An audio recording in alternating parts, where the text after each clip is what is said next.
Hello, నేను మీ CS రావు. ఏదో అనుకుంటే ఏదో అయ్యిందన్నట్టు ఉంది జగన్మోహన్ రెడ్డి పరిస్థితి. గత 4 రోజుల నుంచి గులకరాయి చుట్టూ ఆంధ్రప్రదేశ్ రాజకీయాలు తిరుగుతూ ఉన్నాయి.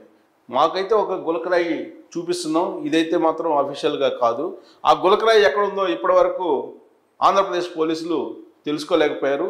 తెలుసుకున్నటువంటి పరిస్థితి కూడా లేదని చెప్పి తెలుస్తుంది. అందుకే వాళ్ళు 2 లక్షల రివార్డు కూడా ప్రకటించారు. ఆ గులకరాయిని తెచ్చిచ్చినా, లేదంటే గులకరాయి వేసినటువంటి వాళ్ళని అప్పచెప్పిన 2 లక్షలు ఇస్తామని చెప్పి అన్నారు.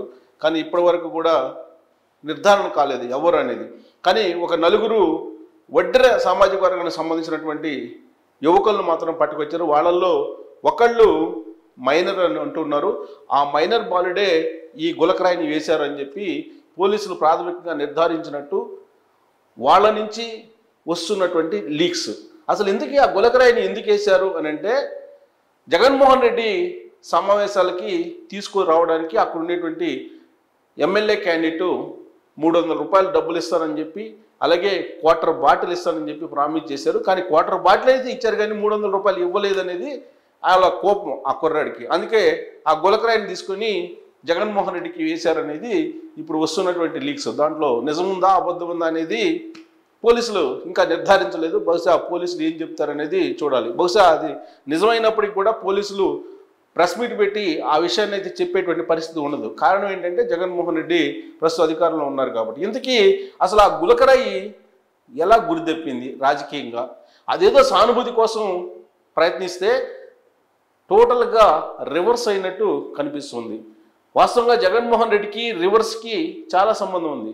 జగన్మోహన్ రెడ్డి ముఖ్యమంత్రి అయిన తర్వాత అన్ని రివర్స్లో తీసుకెళ్తున్నారు. రివర్స్ టెండర్స్ దగ్గర నుంచి, రివర్స్ పాలన దగ్గర నుంచి కంప్లీట్ రివర్స్లో వెళ్తుందని చెప్పి విపక్షాలు పదే పదే చేస్తున్నటువంటి ఆరోపణలు. ఎందుకు అసలు దాని నుంచి ఏం ఆశించారు జగన్మోహన్ రెడ్డి అంటే సానుభూతిని ఆశించారు. కానీ సానుభూతి రాకపోగా ఇప్పుడు ఆ గులకరాయి వ్యవహారం కాస్త గురి తప్పి ఆయనకే తగులుతున్నటువంటి పరిస్థితి ఇప్పుడు కనిపిస్తూ ఉంది రాజకీయంగా. సో ఇంతకీ గులకరాయి సంబంధించి చూస్తే కనుక వివరాల్లోకి వెళ్తే గురి తప్పింది ఇప్పుడు రాజకీయంగా, ఆయనకే బూమ్రాంగ్ అయిందని చెప్పి ఇప్పుడు రాజకీయ వర్గాల్లో చర్చ జరుగుతూ ఉంది. విజయవాడ మేమంతా సిద్ధం సభలో జగన్ పైన రాయి దాడి జరిగినటువంటి మాట వాస్తవం.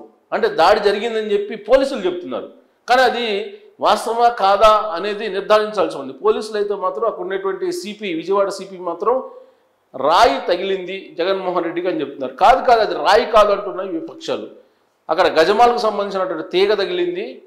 పక్కనే ఉన్నటువంటి వెల్లంపల్లిని జగన్మోహన్ రెడ్డి మోచేత్తోటి గుద్దాడని చెప్పేసి చింతమనేని ప్రభాకర్ చెప్తూ ఉన్నారు. ఇలా రకరకాలుగా ఉన్నాయి విమర్శలు. సో మొత్తం మీద ఈ గురి తప్పింది రాయి అని చెప్పి రాజకీయంగా అనుకోవచ్చు. వైఎస్ఆర్ కాంగ్రెస్ పార్టీ రూపంలో జగన్ ఎడమ కంటి పైన తాకింది రాయి, నుదిటికి గాయమైంది. సో జగన్మోహన్ రెడ్డికి ఎడం కంటి మీద ఇక్కడ చూస్తున్నాం మనం, ఇక్కడ చిన్న ఘాటు తగిలింది, కానీ రక్తం చిందలేదు. చిందకుండా అక్కడ రాయి తగిలింది. సో జనం నుంచి సానుభూతి వస్తుందని చెప్పి వైఎస్ఆర్ కాంగ్రెస్ పార్టీ అధిష్టానం ఆశించింది. అందుకే జగన్మోహన్ రెడ్డికి అక్కడ చిన్న స్వల్పంగా గీసుకోబోయింది. వెంటనే రాయి దాడులు చేశారు, చంద్రబాబు నాయుడు చేయించారు. ఒక నిష్ణాతుడైనటువంటి ఎక్స్పర్ట్ని పట్టుకొచ్చారు ఎక్కడి నుంచో. సో అతని ద్వారా చంద్రబాబు నాయుడు ఈ దాడి చేయించారు అనేది నిర్ధారించేశారు. వైఎస్ఆర్ కాంగ్రెస్ పార్టీకి సంబంధించినటువంటి లీడర్లు అందరూ ప్రెస్ మీట్లు పెట్టారు వరుసగా. ప్రభుత్వ సలహాదారు, రాజకీయ వ్యూహకర్తగా ఉన్నటువంటి సజ్జల రామకృష్ణారెడ్డి కూడా చంద్రబాబు నాయుడు విసిరించారు. చంద్రబాబు నాయుడు మనిషే రాయి వేశారు, జగన్మోహన్ రెడ్డికి వస్తున్న ఆదరణ తట్టుకోలేక అనేటువంటి యాంగిల్లో చంద్రబాబు నాయుడు మీద ఫిక్స్ చేసేసి నారావారి రక్త చరిత్ర అంటూ పుంకానుగా పేపర్లో, సొంత పేపర్లో రాసేసారు ఆర్టికల్స్. ఇప్పుడు తీరా చూస్తే అక్కడ కొంతమంది యువకులు సమావేశానికి, జగన్మోహన్ రెడ్డి సభకు రావడానికి డబ్బులు ఇస్తామని చెప్పి ఇవ్వలేదు వైఎస్ఆర్ కాంగ్రెస్ పార్టీ వాళ్ళు, అందుకే వేశారని చెప్పి ఆ కుర్రాళ్ళు చెప్తున్నట్టు ఇప్పుడు వస్తున్నటువంటి న్యూస్. జనం నుంచి సానుభూతి వస్తుందని చెప్పి వైఎస్ఆర్ కాంగ్రెస్ పార్టీ ఆశించింది ఆ సంఘటన బేస్ చేసుకుని, గులకరాయి సంఘటన. కానీ రివర్స్లో సెటైర్లు, విమర్శలు వెల్లువెత్తాయి సోషల్ మీడియా వేదికగా, మెయిన్ మీడియా వేదికగా. అలాగే మౌత్ టాక్ కూడా అదే. 2019లో కోడికత్తి, ఇప్పుడు కోడికత్తి 2.0 అనేటువంటి యాంగిల్లో ప్రచారం బాగా పెద్ద ఎత్తున జరిగింది. దాంతో జగన్మోహన్ రెడ్డి అండ్ కో ఏదైతే అనుకున్నారో అది సానుభూతి రూపంలో కన్వర్ట్ కాలేదు. దాంతో షాక్ గురయ్యారు. ఆ సందర్భంగా ఐపాక్ కూడా వార్నింగ్ ఇచ్చారు జగన్మోహన్ రెడ్డి అని చెప్పి కూడా తెలుస్తుంది. ఎందుకంటే సానుభూతి రూపంలో దాన్ని ప్రచారం చేసి అనుకున్న విధంగా తీసుకురాలేకపోయారని చెప్పి ఐపాక్ మీద కూడా ఆగ్రహం వ్యక్తం చేశారని చెప్పి వైసీపీ శిబిరంలో జరుగుతున్నటువంటి ఒక చర్చ. ముఖ్యమంత్రిగా జగన్కు హై సెక్యూరిటీ ఫుల్ పవర్స్ ఉన్నాయి. వాస్తవంగా ముఖ్యమంత్రి జగన్మోహన్ రెడ్డి ఆయన రాష్ట్రంలో ఉండే ప్రజలకు అందరికీ కూడా భద్రత కల్పించాల్సిన బాధ్యత ఆయనకే ఉంది. ఆయన భద్రతకే ఇప్పుడు ప్రశ్నార్థంగా మారింది. ఆయన భద్రతే ఇప్పుడు ఆయనకు ఫుల్ పవర్స్ ఉన్నాయి ముఖ్యమంత్రిగా, అలాగే హై సెక్యూరిటీ ఉంది. దాదాపు 2000 మంది పోలీసులు, అలాగే 400 మంది ఆయనకి భద్రత కల్పించేటువంటి ఒక టీం ఉంది, స్పెషల్ సెక్యూరిటీ గ్రూప్ ఉంది. ఇవన్నీ కాదని చెప్పి రాయి ముక్క వేశారని అంటే రాయి ముక్క కాదు, ఇప్పుడు టైల్స్కి సంబంధించినటువంటి చిప్ అంటున్నారు. అంటే టైల్స్ వేస్తారు, చిప్స్ వేస్తుంటారు కదా, చిప్స్కి సంబంధించి ఫ్లోరింగ్ వేస్తుంటారు. ఆ చిప్స్లో ఒక చిప్ అని చెప్పి అంటూ ఉన్నారు. మరి అదేదో మరి ఇప్పటివరకు అయితే స్వాధీనం తీసుకోలేదు పోలీసులు. అఫీషియల్గా అయితే చూపించడానికి అది రాయా, చిప్పా, లేదంటే అదేమన్నా వేరే గుండ్రాయా ఏంటనేది తెలియట్లేదు. సో మొత్తం మీద సెక్యూరిటీ ఫుల్ పవర్స్ ఉన్నాయి జగన్మోహన్ రెడ్డికి. అయినప్పటికీ దాడి అయితే జరిగిందని చెప్పి చెప్తున్నారు. భద్రతా వైఫల్యాన్ని ఇతరులపైన నెట్టేసేటువంటి ప్రయత్నంగా చూస్తున్నారు. సో భద్రతా వైఫల్యం అయితే చాలా క్లియర్గా కనిపిస్తుంది. ఆ భద్రతా వైఫల్యాన్ని విపక్షాల మీద నెట్టేసేటువంటి ప్రయత్నం చేస్తున్నారు అనేది ప్రజలు గ్రహించారు. సో చంద్రబాబు నాయుడు ప్లాన్ చేశారు అని చెప్పి గతంలో 2019లో కూడా వివేకానంద రెడ్డి మర్డర్ కేసు అప్పుడు ఇదే ప్రచారం చేసి సానుభూతి పొంది ఓట్లను సంపాదించుకుంది వైఎస్ఆర్ కాంగ్రెస్ పార్టీ అనేది సర్వసాధారణంగా ఇప్పుడు వినిపిస్తున్నటువంటి చర్చ. ఇప్పుడు కూడా అలాంటి ప్రయత్నం చేస్తే బూమరాంగ్ అయింది. బట్ ప్రజలైతే తెలుసుకున్నారు. ఒకసారి చేస్తే నమ్ముతారు, రెండోసారి కూడా సేమ్ చేస్తే ప్రజలు నమ్మేటువంటి పరిస్థితి ఉండదు. గులకరాయి తగిలితే ప్రాణం పోయినట్లు హడావిడి చేశారు. గులకరాయి తగిలింది, ఆ గులకరాయి ప్రాణం తీసేస్తుంది. ఎలా తీసేస్తుంది అనేది కూడా కొంతమంది డాక్టర్లతోటి, న్యూరో సర్జన్లతోటి ఇంటర్వ్యూలు తీసుకున్నట్టుగా వాళ్ళ సొంత మీడియాలో ఫోకస్ చేశారు. ఒకవేళ కంతకు తగిలినట్టయితే ప్రాణం పోయిండేది జగన్మోహన్ రెడ్డిది, లేదు కనుక ఒకవేళ తగిలినట్టయితే చిన్న మెదడు చితికిపోయి ప్రాణాపాయం ఏర్పడిండేది. ఇలాంటి ఇంటర్వ్యూలన్నీ కూడా ఇప్పుడు సొంత మీడియాలో ప్రచారం చేశారు. సానుభూతి కోణం నుంచి ఈ సంఘటనని ప్రొజెక్ట్ చేసేటువంటి ప్రయత్నం చేశారు. గులకరాయి తగిలితే ప్రాణం పోయేటట్లయితే మరి చంద్రబాబు నాయుడు మీద ఇన్ని రాళ్ళు వేశారు. చంద్రబాబు నాయుడు సెక్యూరిటీ గార్డులకు సంబంధించి గాయాలయ్యి రక్తం కూడా చిందింది. అలాగే పవన్ కళ్యాణ్ మీద రాళ్ల దాడులు చేశారు. మరి వాళ్ళ మీద రాళ్ల దాడులు చేసినప్పుడు హత్యాయత్నం జరిగిందని చెప్పి కేసులు ఎందుకు పెట్టలేదు జగన్మోహన్ రెడ్డి ప్రభుత్వం అనేది ప్రశ్నలు ఇప్పుడు వెల్లువెత్తుతున్నాయి. జగన్మోహన్ రెడ్డి మీద ఒక చిన్న పార్టికల్ ఒకటి విసిరినందువల్ల ప్రాణాపాయం ఆయనకు వచ్చింది, హత్యాయత్నం చేశారని చెప్పి 307 సెక్షన్ కింద మొత్తం ఎఫ్ఐఆర్ చేసి ఇన్వెస్టిగేషన్ చేస్తున్నటువంటి ఆంధ్రప్రదేశ్ పోలీసుల వ్యవహారం గవర్నర్ వద్దకు వెళ్ళింది.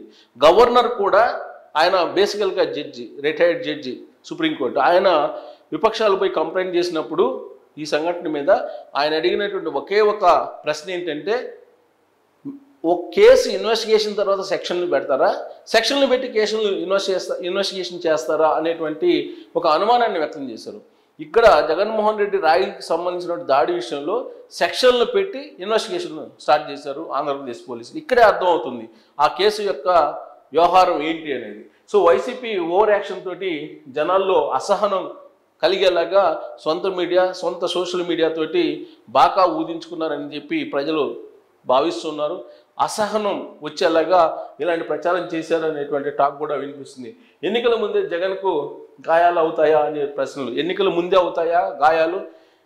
ఎన్నికలు అయిపోయిన తర్వాత ప్రశాంతంగా ఉంటుంది. ఎన్నికల ముందు మాత్రం జగన్మోహన్ రెడ్డి గాయాలు అవుతుంటే గతంలో కోడిగత్తి గాయమైంది. ఇప్పుడు మళ్ళా ఇలాంటి ప్రయోగాలు చేశారు. కానీ ఆ ప్రయోగాలు విఫలమయ్యాయని చెప్పి కూడా ఇప్పుడు ప్రజల్లో టాక్ విస్తృతంగా నడుస్తుంది.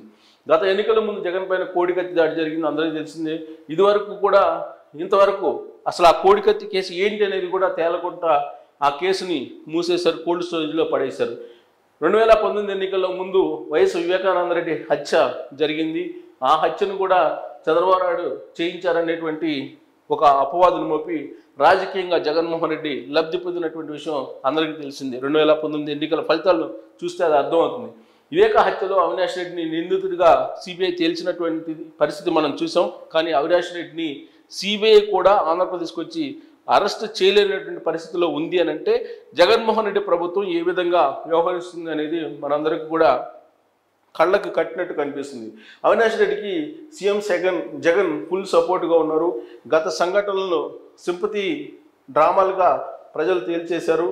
సో రాయి దాడి పైన రియాక్షన్ రాకపోవడంతో గత సంఘటనలు ఏవైతే ఉన్నాయో 2019 ఎన్నికల్లో వాటి ద్వారా సింపతి పొందారు, అది ప్రజలు తెలుసుకున్నారు. దీంతో ఇప్పుడు రాయి దాడి జరిగినప్పటికీ కూడా సింపతి రాలేదు, ఎన్ని డ్రామాలు అనేటువంటి అభిప్రాయానికి మెజారిటీ ప్రజలు వచ్చారు. అందుకే అమ్మో పులి కథ మళ్ళీ మళ్ళీ పనిచేయదు మరోసారి రుజువు చేసింది జగన్మోహన్ రెడ్డికి. సో అదుగో పులి అన్నట్టుగా జగన్మోహన్ రెడ్డి మీద రాళ్ల దాడి లేదంటే రాయి దాడి అనేది ఇప్పుడు బూమ్రాంగ్ అయింది. ప్రజలు ఒకసారి అయితే చూస్తారు, 2 సార్లు చూస్తారు, పదే పదే చూసేటువంటి పరిస్థితి ఉండదు. జగన్మోహన్ రెడ్డి 2019లో ఏం చేశారు అనేది సునీతారెడ్డి, షర్మిల కుటుంబ సభ్యులు చెప్తున్నారు. వివేకానంద రెడ్డి సతీమణి సౌభాగ్యం చెప్తున్నారు. ఇంతమంది సొంత ఇంట్లో వాళ్ళే జగన్మోహన్ రెడ్డి డామాల గురించి చెప్తూ ఉంటే ఇప్పుడు రాయి దాడిని చేయించుకున్నారా లేదంటే చేశారా లేదంటే అసలు రాయి దాడి అనేది లేదా గజమాలకు ఉన్నటువంటి ఇనుప సువ్వ తగిలిందా, ఇలాంటి సందేహాలు అనేకం ఉన్నాయి. అలాంటి పరిస్థితుల్లో కూడా నారావారి రక్త చరిత్ర అంటూ చంద్రబాబు నాయుడు చేయించారని చెప్పి చేసినటువంటి ప్రచారం ఇప్పుడు బూమ్రాంగ్ అయ్యి ప్రజల్లో అసహనం కలిగించేంతగా సొంత మీడియాతోటి డబ్బా కొట్టించారు అనేది తెలుసుకున్నారు. అందుకే ఐపాక్ సర్వేల్లో కూడా ఇప్పుడు సానుభూతి పవనాలు ఏమీ లేవని చెప్పి తేలింది. దీంతో తాడేపల్లిలో ఐపాక్కు సంబంధించినటువంటి వ్యవహారం మీద సీరియస్ చర్చ జరుగుతుంది. జగన్మోహన్ రెడ్డి సీరియస్ అయ్యారని కూడా తెలుస్తుంది. సో టోటల్గా ఏంటంటే సింపతి వర్కౌట్ కాలేదు ఈ రాయి దోడ అనేది. సో అందుకే ఈ రాయి గురి తప్పినటువంటి రాయిగా మారిపోయిందని చెప్పి చెప్పడానికి మనకు ఇప్పుడున్నటువంటి పరిస్థితులు కనిపిస్తున్నాయి. Thank you very much.